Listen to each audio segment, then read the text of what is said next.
Okay, hope you can all hear me okay. I'm just about to begin this webinar for today. Very good morning to everybody. Thank you very much for taking 30 minutes out of your busy schedule to attend this webinar. A very brief introduction to me and to Applixure. For those who are new to Applixure, my name is Joseph Wiles. I'm a DEXI Master here at Applixure, responsible for supporting our UK customers to transform their end user IT experience from good to great. And just quickly, as I said, for those who are new to Applixure, Applixure is a fully automated, easy to use SaaS solution that helps pragmatic IT teams ensure computers and software work smoothly, that they're always up to date and secure. Founded in 2013 and headquartered in Finland, Applixure is today trusted by over 1,000 companies and managed service providers. Now, I know we have quite a few of our customers attending this event, along with some non-customers who are new to Applixure, both looking to find out more about our study of the most common roadblocks to providing a well-functioning computer environment for end users, based on a survey of over 1,000 workstation environments, which also included interviews with IT leaders. But before we dive into the results of the study, I just want to take a few moments to think about, why should you care? Why should you care about how well your computer environment is functioning from the end user point of view? How does this affect you and your team right now? And to help put this into perspective for you, there have been some really interesting studies to highlight the challenges that end users are facing. For example, Ivanti announced the results of its State of the Digital Employee Experience, DEX, Digital Employee Experience study this year.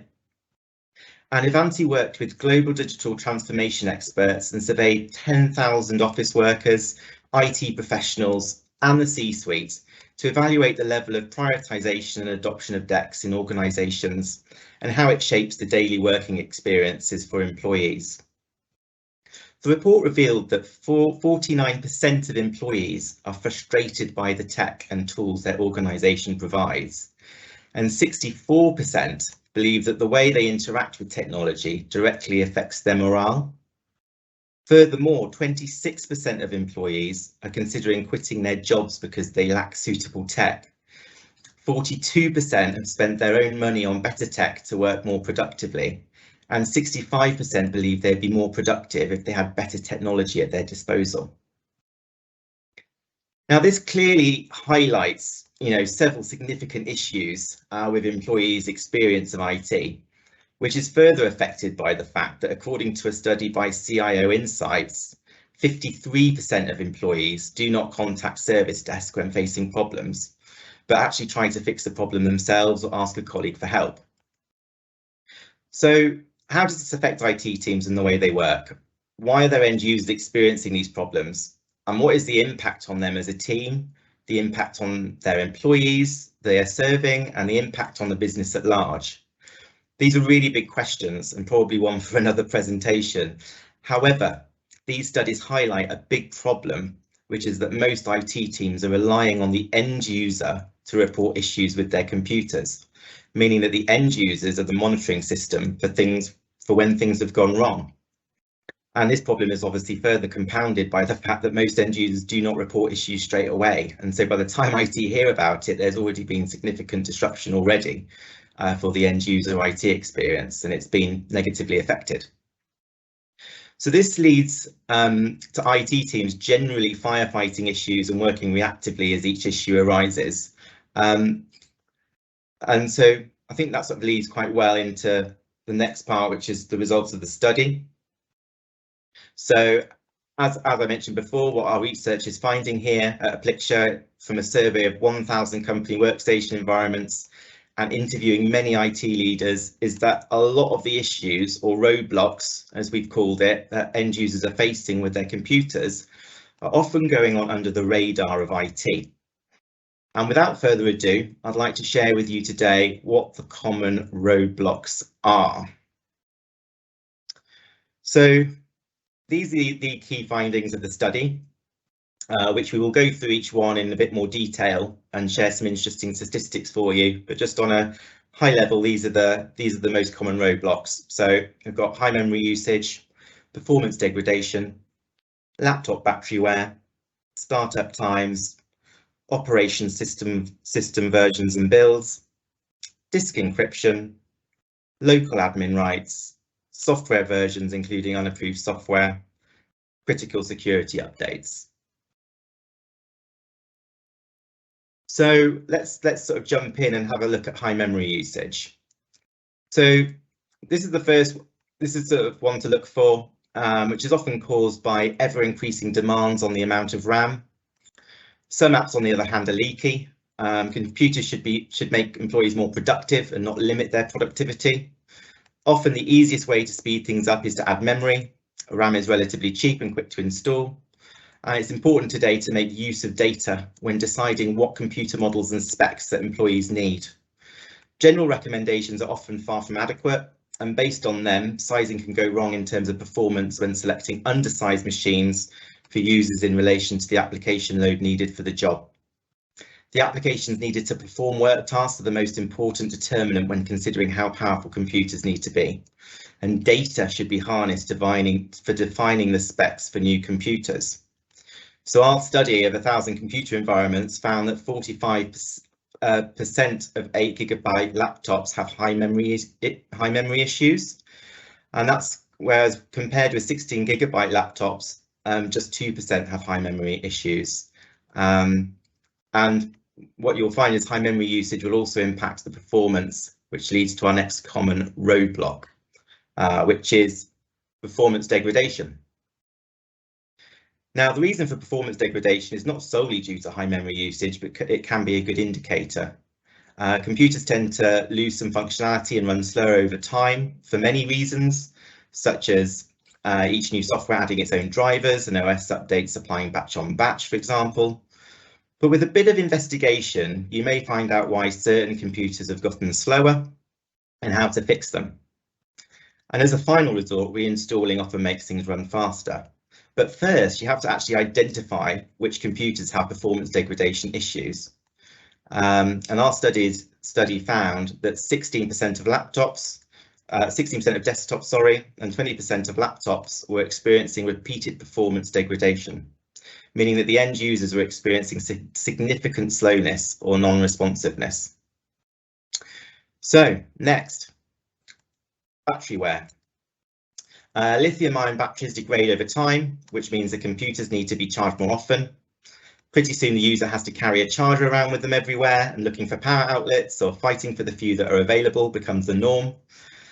Browsers or modern applications using browser technology may be very battery draining, and because these apps are in high active use like Teams for Chrome, battery in good condition is important to the laptop user. Heat and charge cycles increase wear, as does keeping them plugged and charged close to 100% all of the time.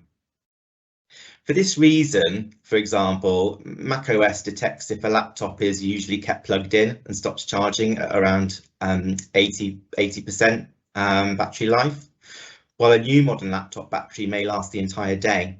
A worn-out battery may last only 30 to 60 minutes, especially if the computer has other issues which increase energy consumption.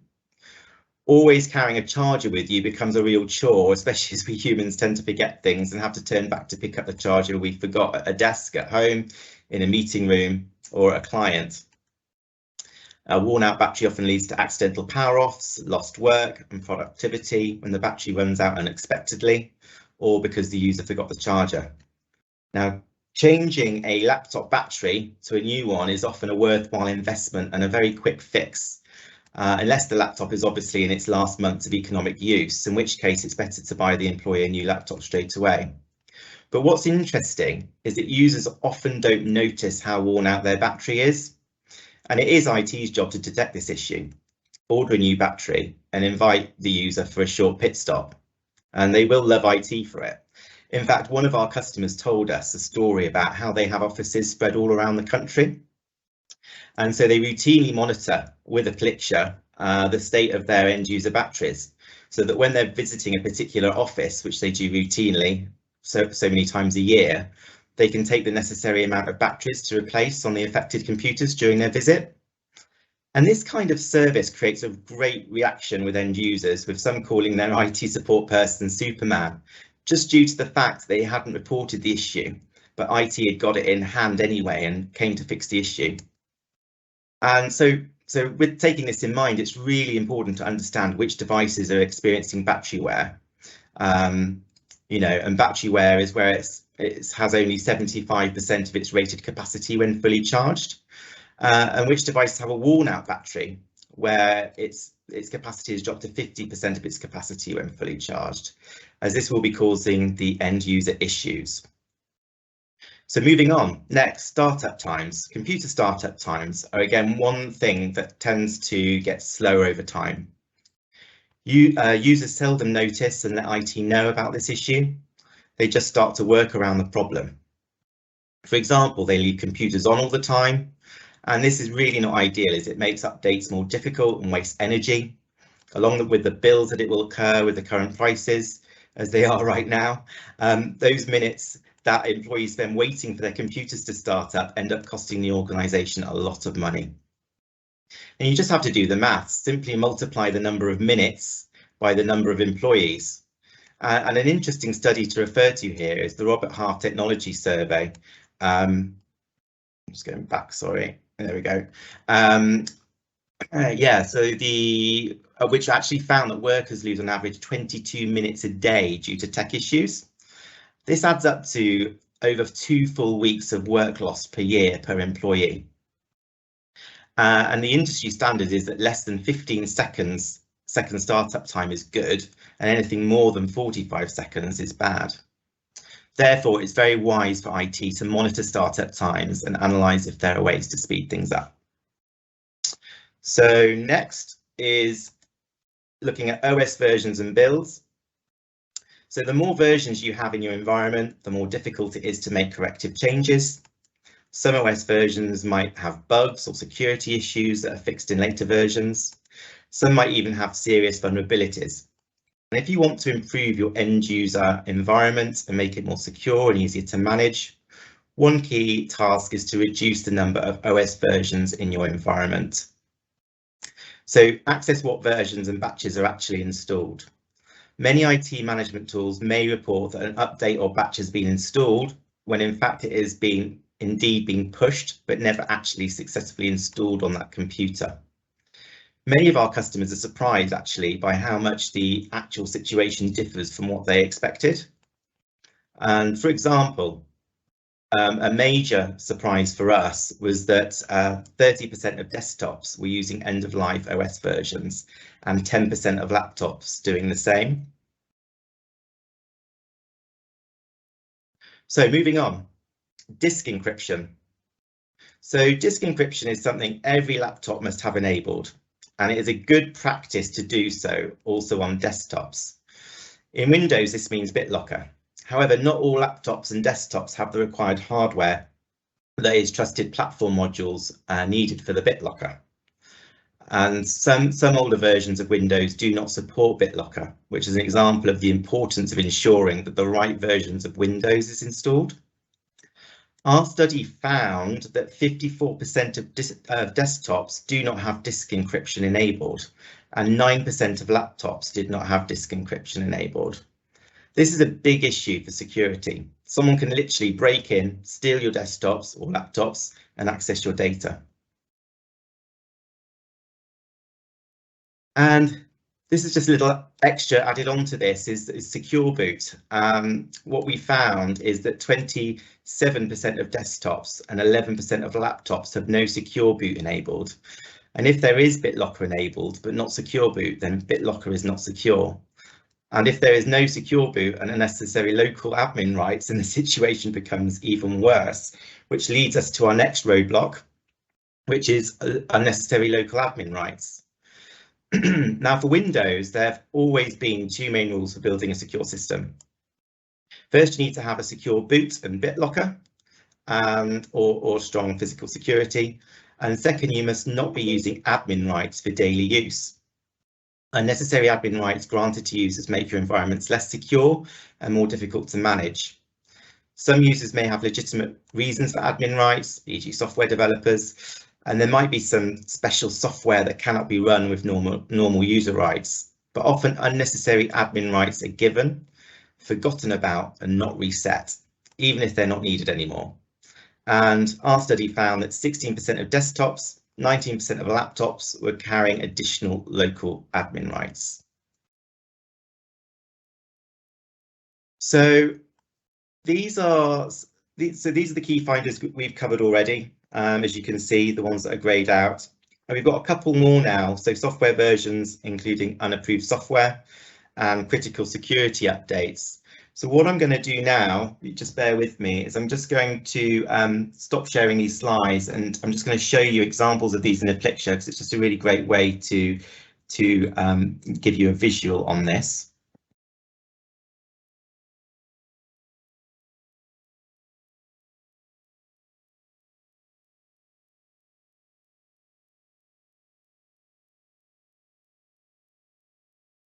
Right one. Okay, so I'm hoping that you can see the right screen now. I think you can, yeah. Okay, so I'm just going to log into Applixure.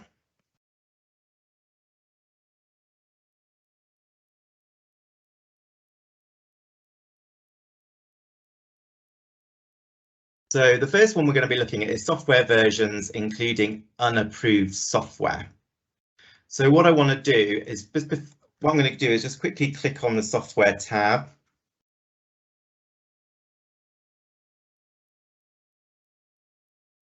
And scroll down. I'm just going to talk a little bit about this first before I actually show you the visual. So the idea is that too many software versions are a common issue, yet easy to fix. And as in the case of OS versions, many versions of the same software creates compatibility issues, which makes your environment less secure, more prone to problems and harder to manage.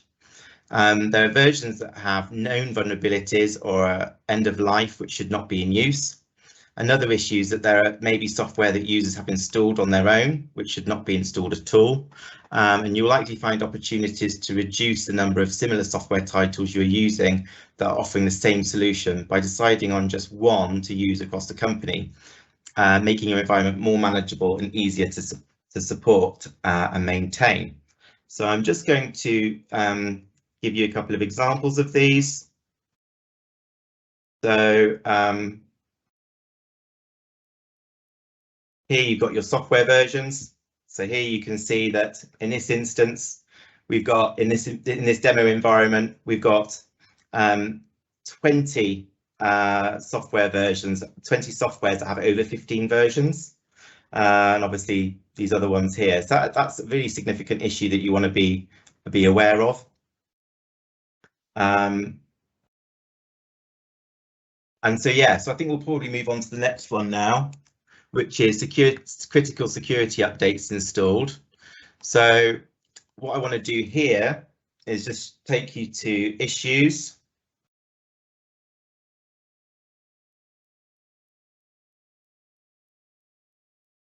And security readiness and OS security readiness.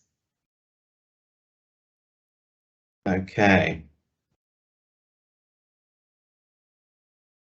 So as you can see here, operating system updating, you can see that there's a huge number of not up-to-date operating systems here. So it's really important to have a vision of this data, because it's all too common for IT management tools to report that security updates are installed, where in fact they've actually been pushed out but never successfully installed. And one reason for this may be the case that users never shut down or reboot their computers, and therefore updates don't have a chance to happen. And you should verify that the security update process is actually working and that end users restart their computers on a regular basis, so these updates can be installed. I thought while we were here, I think now we've sort of covered the 9 main roadblocks, I thought maybe it'd be nice for me just to show you like other ways that you can sort of use data to sort of overcome these roadblocks that occur. And actually make informed decisions on what needs to take place. For example, if we look at the devices section here, in Applixure and look at some of the warnings and alerts that are coming in. I know that one of the roadblocks obviously is battery wear. And in this demo environment, we've got 564 devices with battery wear. So what I'm able to do is look at those devices, show the devices as a list, and actually you've got a full list of all of the users that are experiencing this particular issue. And this is very, very quick. When you've got instant available, actionable data like this, it's very easy to quickly remedy the situation. And as we said before, a lot of these issues is usually under the radar of IT. And so having readily available data in this way helps you to remedy that. And for example, let's pick this particular user. You can come in, assess everything going on with their laptop, and you can actually rewind to history and see everything that's been happening on their computer for the last 12 months. So having this readily available instant data ready to hand all in one place can obviously, as our customers already know, make a huge difference to improving the end user IT experience and overcoming these roadblocks as they arise, because obviously you can become data driven and actually see what's happening rather than relying on your end users to tell you, oh, my battery keeps dying and my laptop keeps giving out on me. So I'm just going to stop sharing now, and I'm going to come back to some slides. So just 1 second.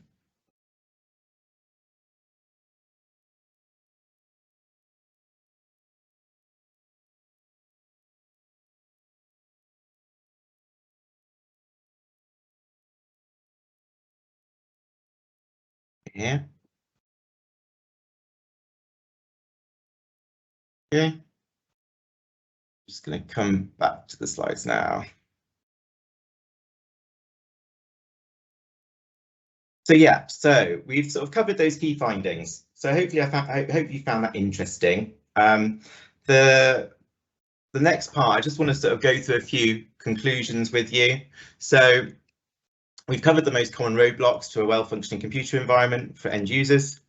So yeah, as I said, I hope that's given you something to consider as to what may be affecting your own end users at your company.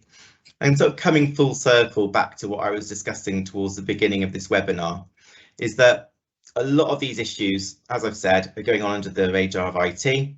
But there is a simple fix to the problem. You simply need to have instant access to actionable data so you can monitor the end user IT experience in real time.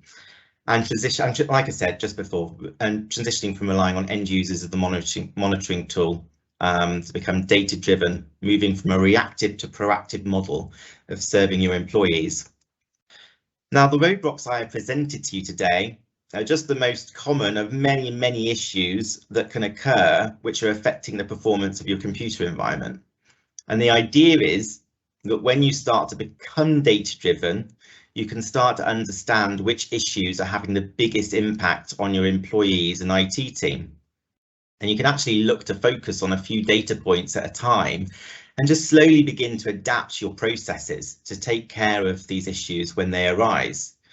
This is a really brilliant starting point, and sort of improving your end user IT experience is a sort of a marathon, not a sprint. It's a journey, but obviously there are very quick wins that you can make and quick resolutions that you can come to. But always best not to rush this process and to take your time. But over time, once you sort of familiarise yourself with all of the data, like many of our Applixure customers have, that's being reported on your computer environment, you can begin to form a baseline and then start to automate the monitoring of your computer environment, which can be done with Applixure's workflow product, which I'm just going to give you a very sneak peek of this, because we're actually going to be covering this in a lot more detail in another webinar that's coming up in November. Which is going to be all focused around automating the monitoring of your end user, IT experience in your computer environment. So again, I'm just going to stop sharing this and come back to sharing the workflow product with you. Just bear with me.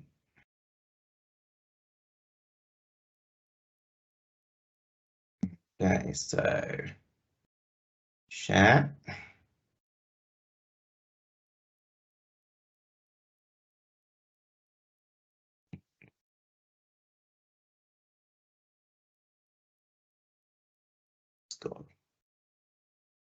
Open a new tab. Just bear with me 1 second.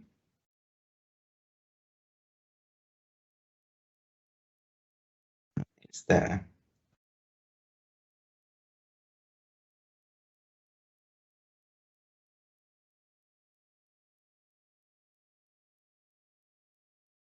Okay, window.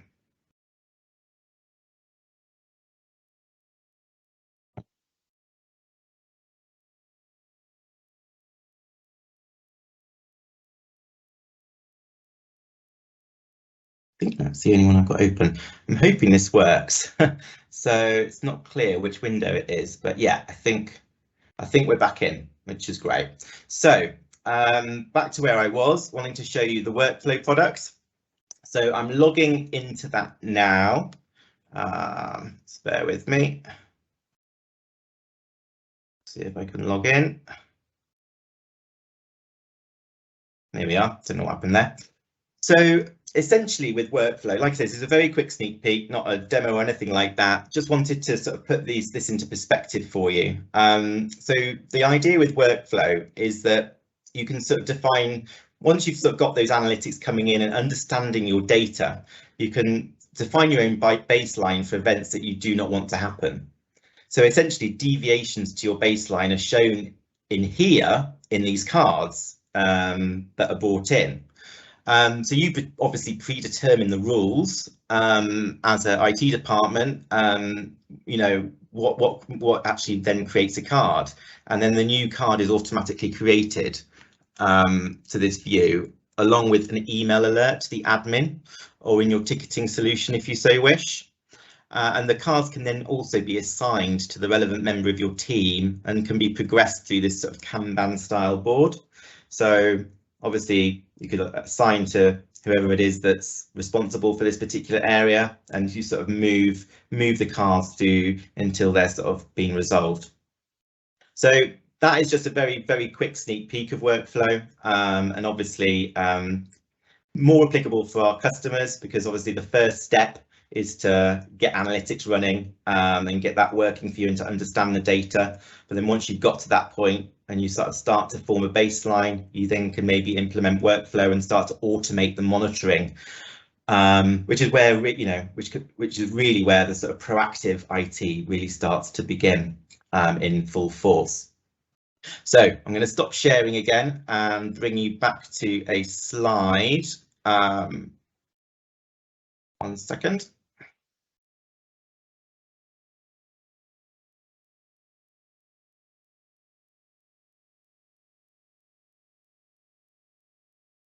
Okay, so following on from our conclusions,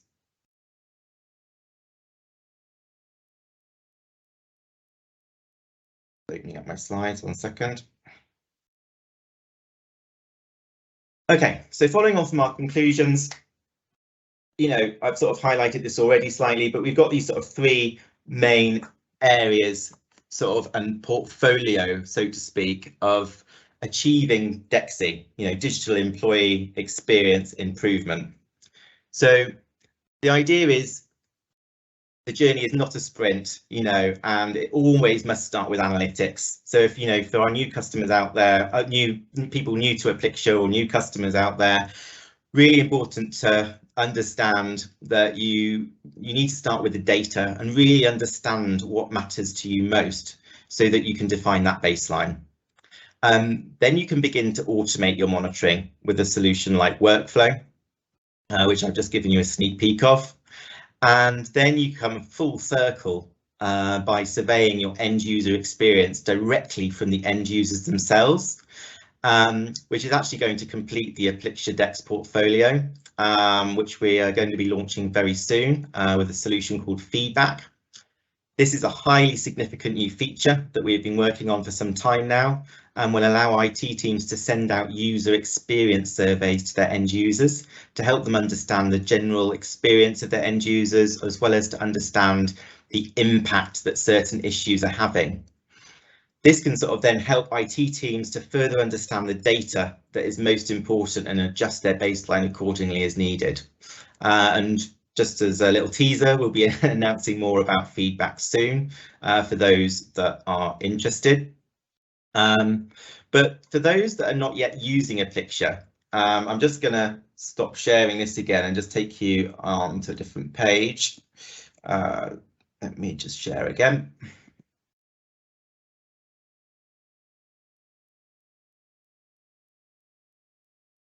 Yeah. So yeah, back to my browser.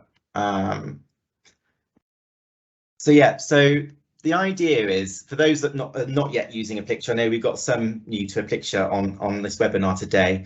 Taking Applixure on board is very, very, very easy. The best way to sort of test out Applixure is to give it a try and actually get a glimpse, an idea of what your workstation environment is looking like right now. Like we've said, a lot of this is going under the radar of IT, so it's just great to have a little bit of a test and to see what your environment is saying about itself and to sort of get a feeling for the health of it. And you can do this completely free with Applixure. You just go to our website, click free trial, put in your details, literally your name, business address, password, organization name, that's it. And once you've done that, you'll be given automatically an Applixure environment, and you can literally deploy an agent in a matter of minutes. And the idea then is, once you've deployed it, you don't do anything, you just leave it for a couple of weeks for sort of data will start coming in instantly, but you want to sort of leave it a couple of weeks for it to mature and for you to sort of get a really good idea of the health of your workstation environment, and to sort of start to get a handle on some of that data that you're getting in about your end user IT experience and your computer environment. I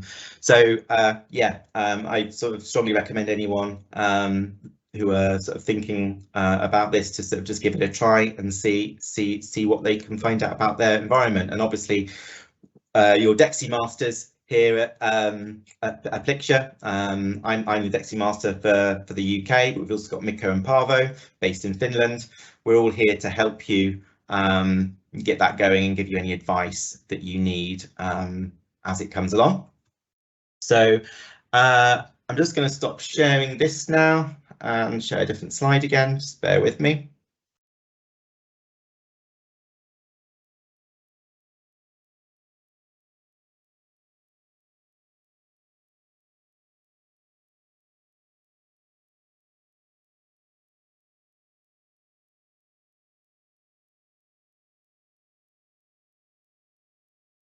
Okay, so sort of coming towards an end now of this presentation. 1 second, just going to stop sharing that again. Just want to make sure I'm sharing the right thing. Too many files.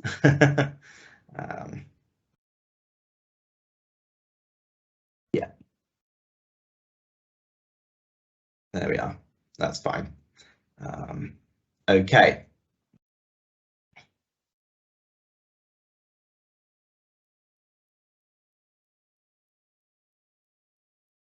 Hopefully you can see my slides changing now. So I think actually probably the best thing to do now is to open up to any questions. I've sort of been a bit oblivious to any questions that might have been coming in. It might be that you've got some questions you might want to ask. So now's the time to ask if you have any, and I'll come in and have a little look to see if there are any. But yeah, please do share any questions if you have any right now, and I'll do my best to answer them, or I might invite some of my colleagues to join and answer them as well, my fellow Dexy Masters. So let me give you all a moment to ask anything that you might have.